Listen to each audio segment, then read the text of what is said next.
Is Spain's hidden history the key to understanding the modern world?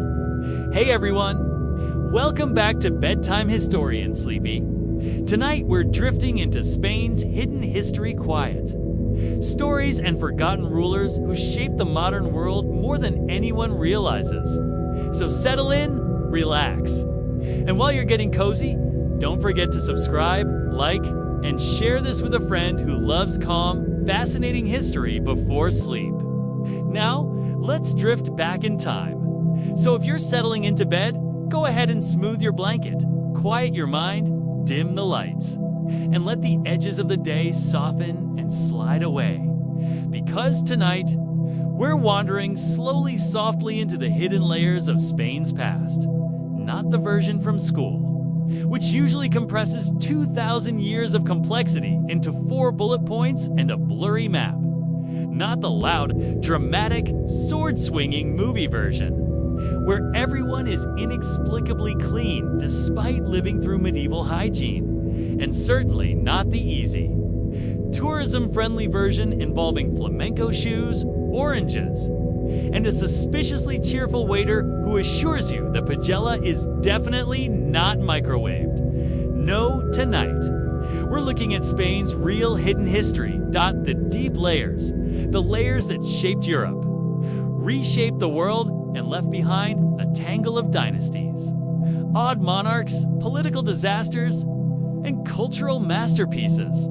And yes, some extremely questionable royal decisions, because of course there were questionable decisions. This is European history.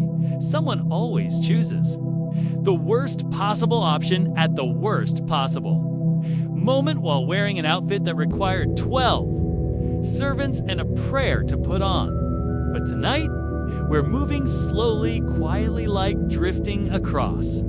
A calm sea at night, no battles, no shouting, just the gentle unwinding of a story that, strangely enough, might explain why the modern world looks the way it does. So, let's begin. Let's drift back softly into a Spain that didn't even know it was Spain yet. A peninsula at the edge of an old world where empires rose, fell, returned, collapsed again, and occasionally tripped over their own royal genealogies. Before Spain was pain, a peninsula full of stranger zip, you walked across ancient Iberia, say. Around 3,000 years ago, you would not think, yes, someday this will become a unified nation loved by tourists for its beaches and affordable sangria.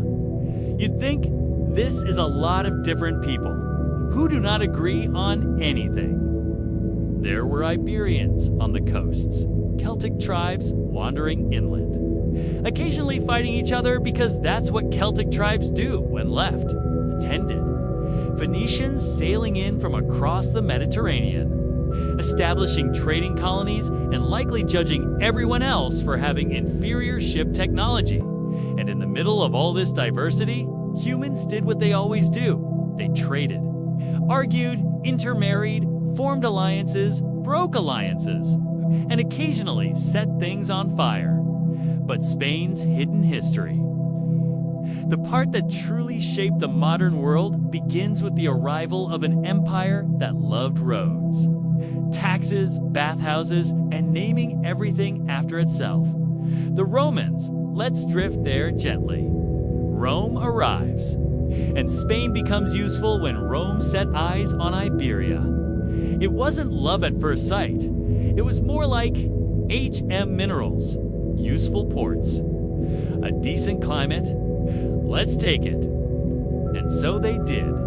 To be fair, Rome conquered almost everything it looked at, but Iberia was special. Even by Roman standards, it became one of the most Romanized provinces in the empire. Cities grew, roads stretched.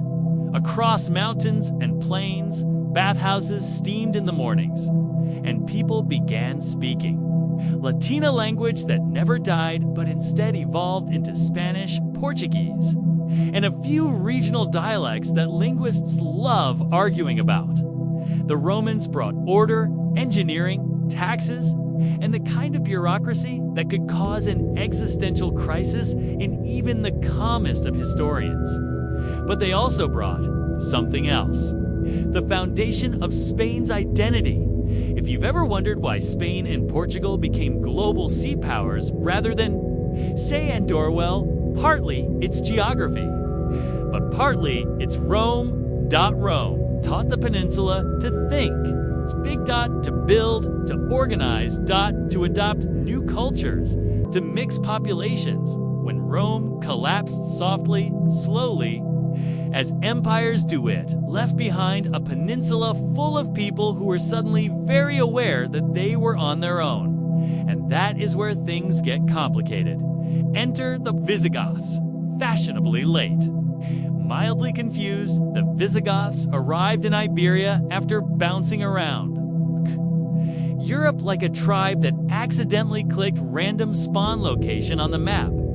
They were Germanic, tall, traditionally blonde, and extremely proud of their ability to argue with Romans. They wore cloaks, admired shiny things, and had a passion for political instability that would give any modern parliament a nervous breakdown.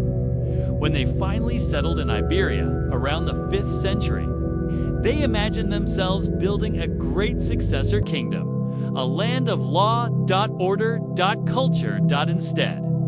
They built something slightly less coordinated. Kaishi kings were famous for 3 things: getting assassinated, getting deposed, getting assassinated after being deposed. Sometimes they were assassinated by relatives, sometimes by nobles, and occasionally by someone who simply felt inspired that day. This was not a stable monarchy. It was the medieval equivalent of passing the crown to the person least likely to survive the week, but beneath the royal chaos. Something interesting was happening. The Visigoths blended with the Hispano-Roman population. They adopted Latin customs. They accepted Christianity. They created laws that influenced Spanish legal systems centuries later. Their court had bishops who wrote poetry, nobles who tried very hard to look dignified, and kings who often resembled mildly confused turnips dressed in gold. And then a new power appeared, gracefully, quietly, moving across North Africa. Like a shadow carried by warm desert winds, the Moors arrive, a new world on the peninsula in 711. Muslim armies crossed the Strait of Gibraltar, not with a massive force, not with dramatic fanfare, but with a few thousand Instead, they conquered almost the entire peninsula in just a few years. The Visigoths, to the surprise of absolutely no one who had been paying attention, immediately imploded. Their king died, their nobles panicked, their armies scattered like chickens surprised by a broom. And just like that, the peninsula belonged to a new civilization. Now, this is where Spain's hidden history becomes extraordinary, because Al-Andalus, the Muslim-ruled part of Iberia, was not just a political change. It was a cultural earthquake. Blending of Arab scholars, Berber warriors, Shishban or Oman. Villagers, Jewish communities converted. Locals, mixed families, traveling, poets wandering. Musicians, ambitious nobles, and inevitably extremely dramatic rulers. Al-Andalus became one of the most advanced societies in medieval Europe. Libraries filled with tens of thousands of books. Cities glowing with oil lamps, mathematicians calculating things that made other Europeans suspicious. Doctors performing surgeries that would make medieval kings faint from shock, not because of the blood, but because science was involved. Cordoba was described as a city with more lights than stars. Importantly, many later European developments, navigation, astronomy, mathematics, architecture, were influenced by this period. Spain became the bridge between Europe and the knowledge of the Islamic world. But of course, humans like to complicate things, and the rulers of Al-Andalus were no exception. A parade of brilliant and baffling rulers. Some Muslim rulers of Spain were brilliant poets, philosophers, patrons of science, builders of palaces, so stunningly beautiful that modern tourists gasp loudly, alarming their tour guides. Others were, shall we say, less gifted. One caliph insisted he was, descended from legendary heroes despite looking exactly like a man who had never won a physical contest in his life. Another ruler changed palace decorations weekly because he was bored. One appointed a poet to run tax administration, which went exactly as badly as you'd expect. But the most fascinating part was the dynastic. Chaos. Royal families, mixed Arabic, Berber, Iberian, and sometimes Slavic ancestry. This created a rich cultural blend, but also led to genealogies so tangled that court scribes probably cried themselves to sleep. There were assassinations. Usurpations.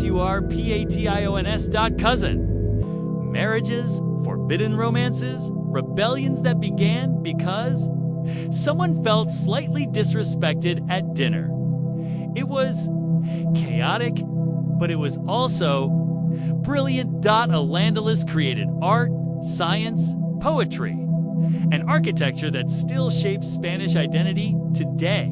And then, slowly, softly, it fractured, not all at once, not violently at first, just gently splintering into city-states. This began the long, complicated dance known as the Reconquista, when Christian kingdoms in the north began pushing south.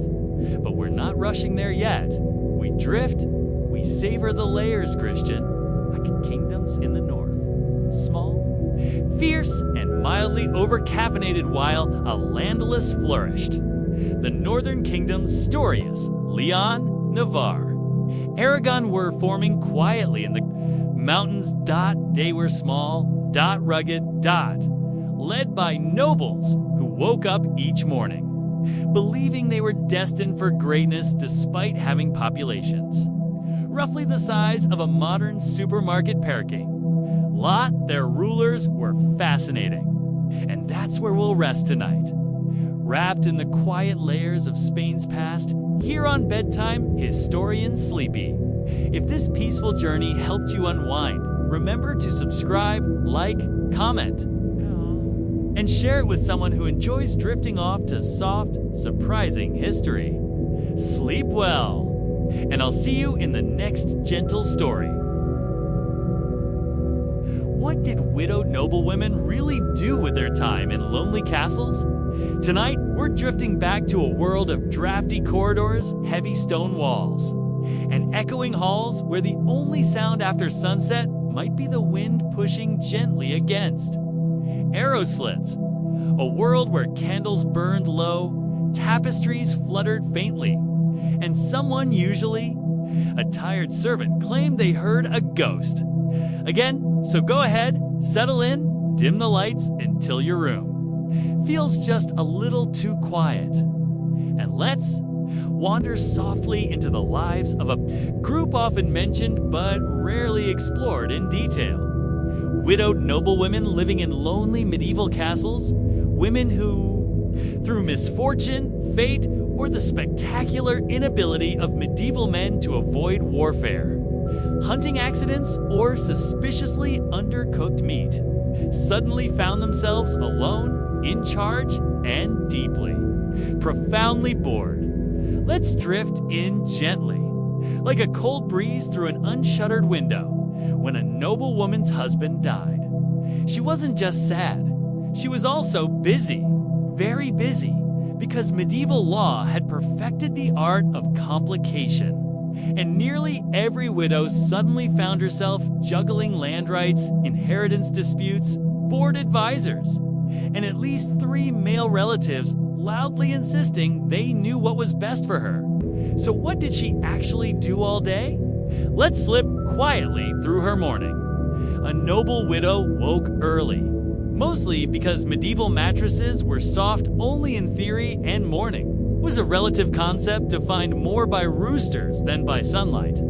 She dressed with the help of a maid layer after layer of linen and woolen till. She resembled someone determined to withstand a mild winter. Storm inside her own home. Then she prayed. This could take a while. Prayer was a socially acceptable way to look solemn, reflect on life, and avoid interacting with whichever relative had arrived too early and was already pacing in the hall.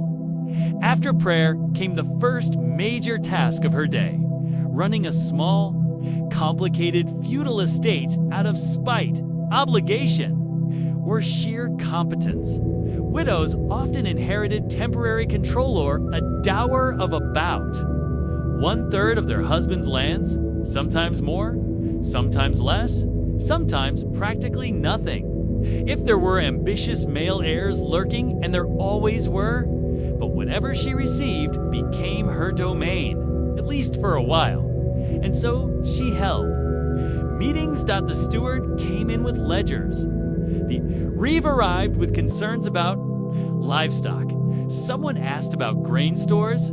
Someone else whispered about a dispute between tenants involving everything, from fences to missing hens to absolutely nothing worth her attention. She listened, she nodded, she made decisions in the calm, slightly weary tone of someone who had realized she could handle responsibility better than her late husband ever. Did some widows were notoriously hands-on? One widow in northern France inspected her mills. Personally, another oversaw repairs on her manor. A third insisted on reviewing accounts line by line, a process that reduced 3 generations of stewards to trembling. Apologetic men, but many widows also had something most medieval men never experienced. Privacy, a shocking amount of it. Without a husband to report to or impress, they could carve out vast pockets of time in their day to do whatever they wanted, which, in the medieval world, meant a mix of reading, embroidery, letter writing, contemplation, and occasionally plotting. Let's drift a little deeper into the castle. After administrative tasks, a widow often supervised the household, food, textiles, herbs, storage, supplies, all of the essential, unglamorous things that kept a medieval household from collapsing into chaos. Castle kitchens needed management, so did pantry inventories, seasonal preserves, and the complex art of making sure no one diluted the ale too much, because that was a deeply punishable offense. She inspected linens. She approved cloth. Purchases.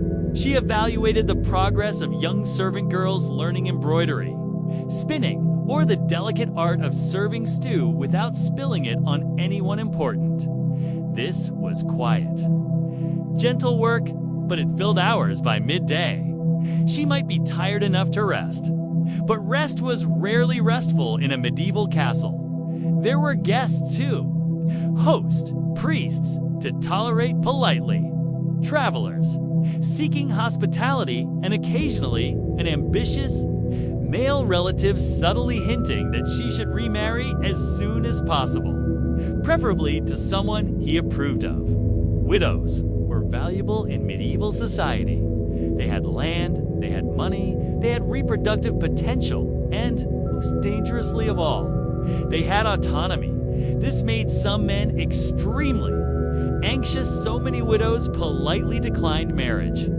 Offers some not so politely. One English widow in the 13th century declined so thoroughly that the man proposing had to be physically removed from her hall. She did not apologize. Now let's drift into the afternoon. This was the time for personal pursuits. A widow might spend an hour in her solar warm, Upper room sanctuary with light from south-facing windows. She might embroider elaborate tapestries or supervise the creation of clothing, banners, bed hangings, or gifts. Embroidery wasn't just decoration. It was political messaging and therapy, and a way to avoid speaking with people. Some widows read. If they were literate, they read sermons, romances, chronicles, or devotional books. Some even owned personal libraries, with volumes chained in place so that zealous guests did not accidentally borrow them permanently. She might write letters to other noble households, letters filled with polite phrasing, subtle insults, and the occasional request for information about who was feuding with whom this week. And if she was lonely truly, lonely she might adopt pets. Medieval, noble women loved pets, little dogs, songbirds, cats. They swore they did not like, but continued feeding anyway. One widow kept a small deer indoors, which delighted absolutely no one except the deer. Now let's drift over to one of the less discussed activities: managing vassals and tenants. A widow couldn't wield her husband's sword in war, but she could wield his authority on paper. She confirmed land leases. She heard tenant complaints. She settled disputes. She sent letters sealed with wax.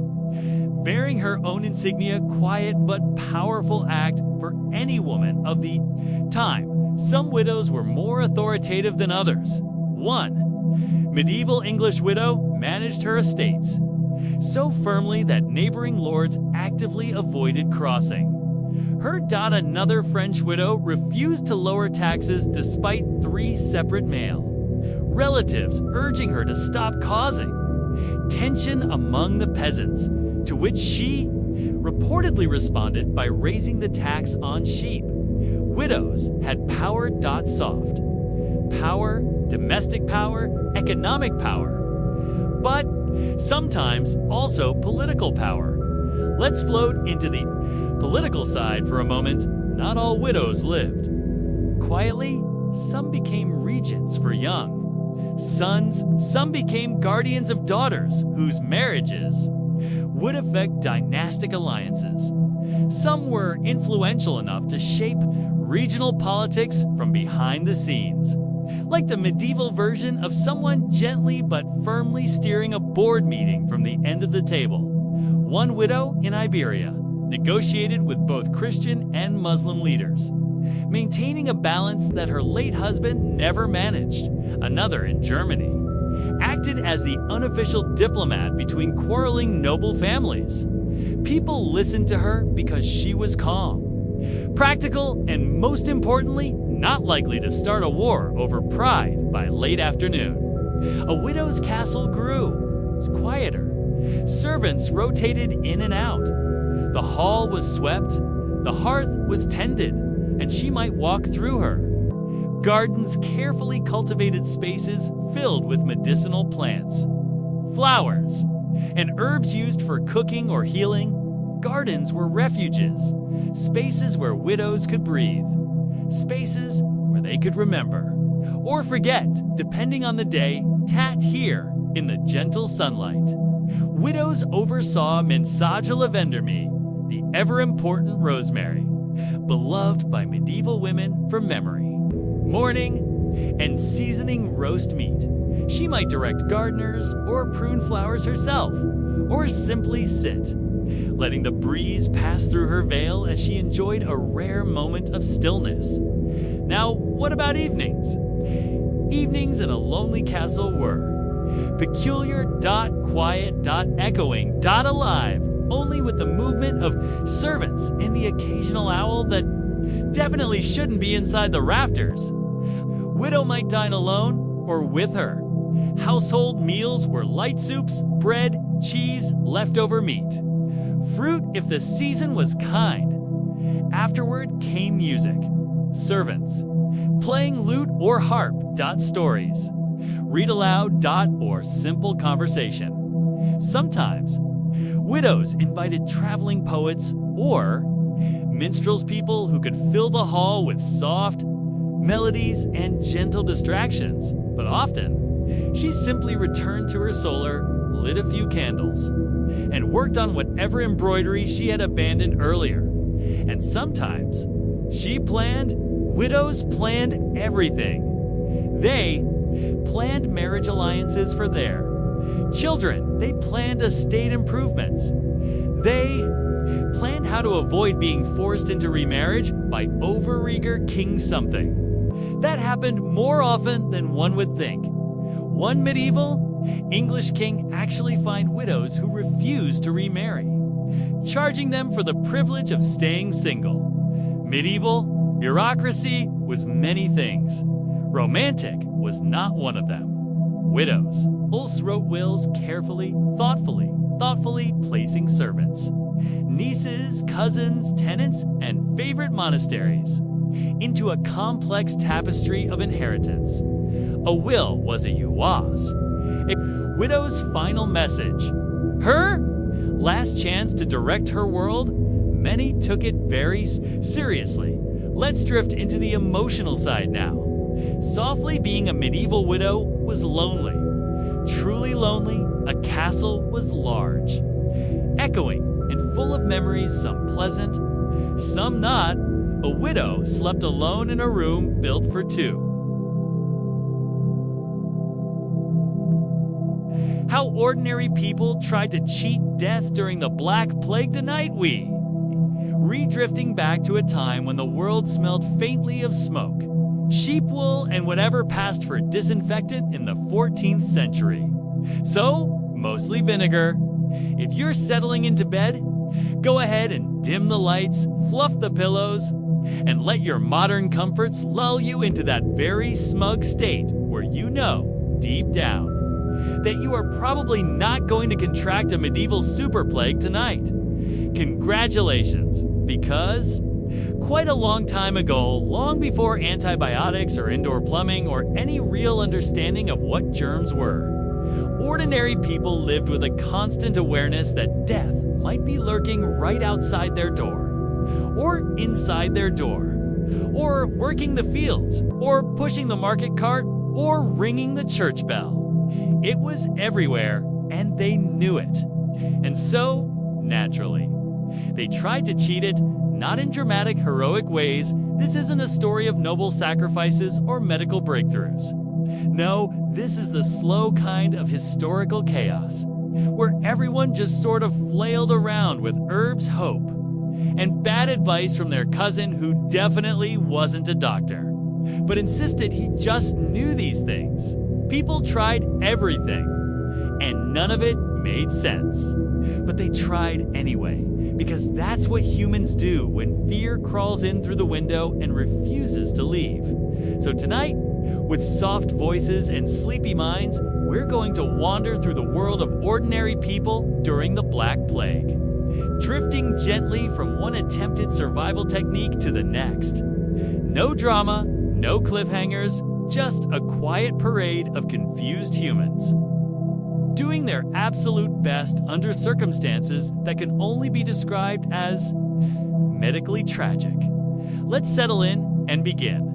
We should start with a simple truth. Medieval people had no idea what caused the plague. Not a clue. To be fair, neither did anyone else for centuries, so we can't judge them too harshly. They didn't know about bacteria or rats or fleas. They didn't know about microbes, though they were extremely confident about bad smells, evil humors, and celestial misbehavior. If Saturn wiggled slightly out of place in the night sky, people started updating their wills, so when the plague began sweeping through Europe like a toddler smearing jam across a clean table indiscriminately and with great enthusiasm, people reacted in the only way they could, with guesses. Endless guesses. Creative guesses. Occasionally, impressively terrible guesses. And each guess came with a solution. Or at least, something that felt like a solution. Because when the world is collapsing, Even a bad idea feels comforting if you perform it with enough sincerity. Let's drift toward one of the more common theories: bad air, or miasma if you want the medieval science term. People believed that the plague was basically a poisonous breeze, a deadly fog that rolled in, tapped you politely on the shoulder, and then proceeded to ruin your week.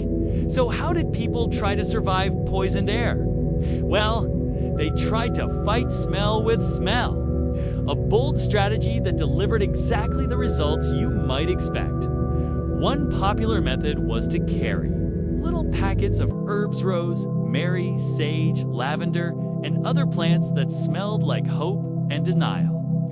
People walked around clutching these herbal bundles under their noses, breathing through them like medieval aromatherapy. Imagine an entire town moving around as if they were testing perfume strips at a very disappointing apothecary. Wealthier folks went a step further. They burned spices.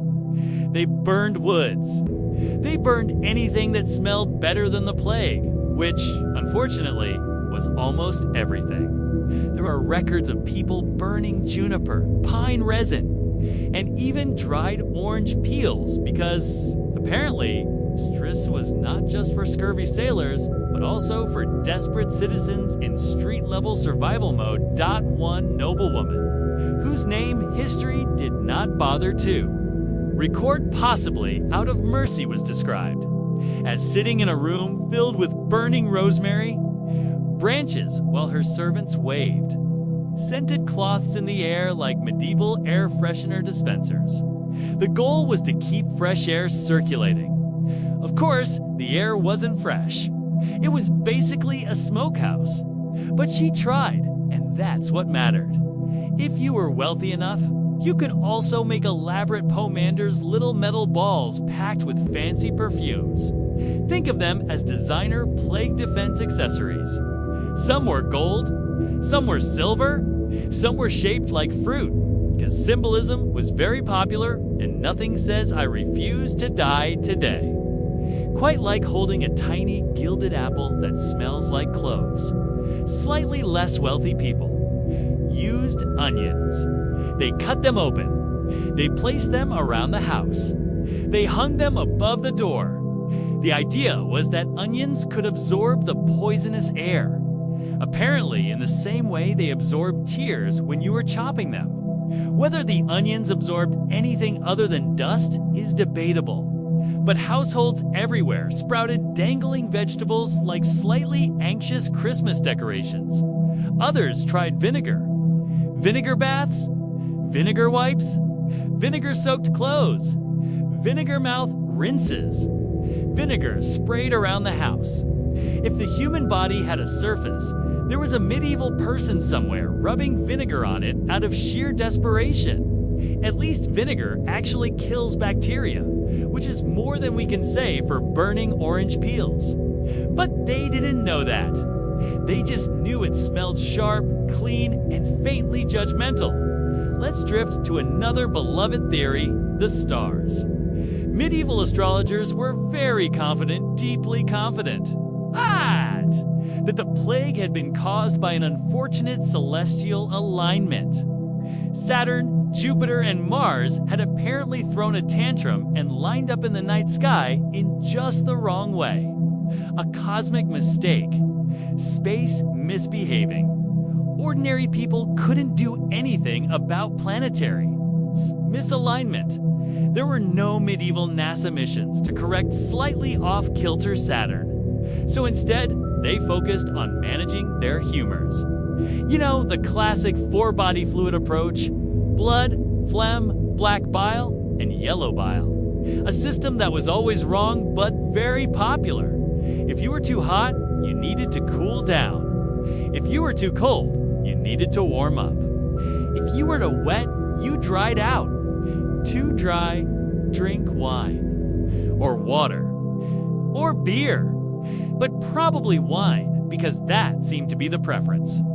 Europeans approached wine like a cure-all solution long before it became a fashionable coping mechanism. One widely recommended technique for plague prevention was Bleeding, yes, bloodletting, because nothing says strengthen your immune system like removing the thing your immune system actually uses. People lined up to have their veins opened by barbers who, in addition to cutting hair, performed basic surgeries for reasons no one has adequately explained. Imagine going in for a trim and coming out with noticeably less blood.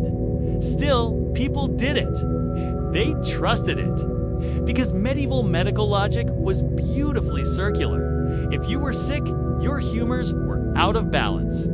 If your humors were out of balance, you needed intervention. If the intervention didn't work, well, you clearly needed more intervention. And if that didn't work, you died, but at least no one blamed the barber. Let's drift onward. There was also the keep moving approach. Some people believed the plague couldn't catch you if you, very simply, stayed in motion. Not running, that would be too proactive, but gently relocating every so often. People wandered from village to village, hoping the disease would lose interest in them like a bored cat. Unfortunately, the plague followed them. Or rather, the fleas followed them. But since medieval people didn't understand that part, they simply blamed fate, luck, or the moral decay of their neighbors. Speaking of neighbors, another technique was avoidance, the social distancing method. It wasn't new. People had been avoiding each other since the dawn of time. But during the plague, they perfected it. You see pamphlets and letters from the period advising people to flee early, flee far, and do not return. This advice was widely repeated, rarely followed, and even more rarely successful. Some towns closed gates. Some villages posted guards. Of course, if you were wealthy, you could flee to a countryside villa and wait for the plague to burn itself out. It's just like the characters in Boccaccio's Decameron. But most people didn't have villas. They had drafty houses with questionable insulation and neighbors who coughed too much. So fleeing wasn't always an option. For the average person, spiritual protection was far more accessible. Prayers, pilgrimages, reliquaries if a town happened to possess a saint's finger bone, a fragment of a tunic, or something that vaguely resembled a holy tooth. People flocked to it for help. One Italian village insisted a particular saint was especially good at warding off plagues despite the suspicious detail that the saint himself had died of a disease. But when you're scared, you don't ask for credentials. Religious processions also became popular. Very popular. Unfortunately, processions involved gathering large crowds and marching them slowly through town while everyone chanted and breathed on each other, which, as you may suspect, did not help. Some people even sought out flagellant groups the men, who walked from town to town whipping themselves in hopes that God would forgive humanity and end the plague. By all accounts, it just created more crowds, more contact, more chaos, and even more plague. And that's where we'll let tonight's journey rest. A quiet glimpse into medieval life explored softly here on Bedtime, Historian Sleepy. If this helped you unwind, don't forget to subscribe, like, comment, and share it with a friend who enjoys drifting off with a bit of cozy history. Sleep well, and I'll see you in the next peaceful story.